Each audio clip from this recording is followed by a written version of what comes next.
Nous en parlons avec vous, Christophe Deloire. Vous êtes secrétaire général de Reporters sans frontières. Je vous remercie beaucoup de réagir ce soir. L'opacité sur ces condamnations est totale.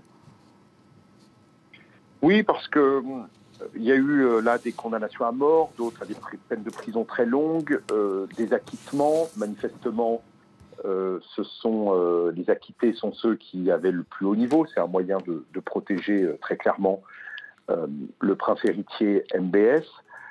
Mais cette procédure judiciaire en Arabie Saoudite, elle n'a pas du tout respecté les standards internationaux de la justice. Ça a été un peu une mascarade, il faut bien le dire, une mascarade judiciaire, avec des procès à huis clos.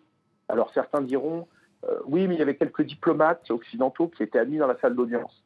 Mais le problème, c'est que ces diplomates pouvaient accéder à la salle d'audience à la condition de ne rapporter nulle part ce qui s'y passait.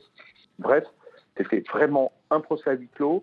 On n'a aucune idée des éléments de preuve, de la réalité des accusations contre tel ou tel, et évidemment de la réalité de l'innocence semble avoir été reconnue pour tel ou tel.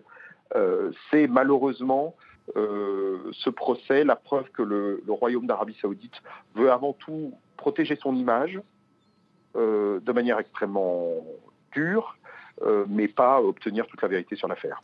Des enquêtes indépendantes concernant cet assassinat ont-elles pu aboutir?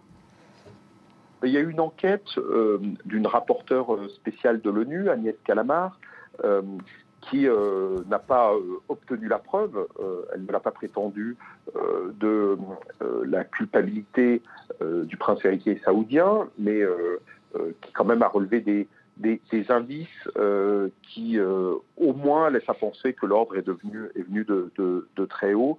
Maintenant, ce qu'on est en droit de demander à l'Arabie Saoudite, c'est une justice digne de ce nom, et aussi que toutes les conséquences soient tirées de ce qui s'est passé. Et dans les conséquences qui doivent être tirées, il y a le fait d'ouvrir la situation du journalisme en Arabie Saoudite, de permettre la liberté de la presse, que ce pays soit plus classé 172e sur 180 pays au classement mondial de la liberté de la presse.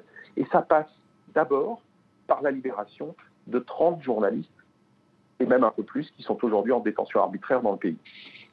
Oui, parce que c'est vrai qu'on a entendu beaucoup de condamnations après l'assassinat de Jamal Khashoggi de la part de la communauté internationale, mais finalement, cette mise en difficulté qui aura duré quelques semaines n'a pas abouti à des sanctions, notamment contre le régime.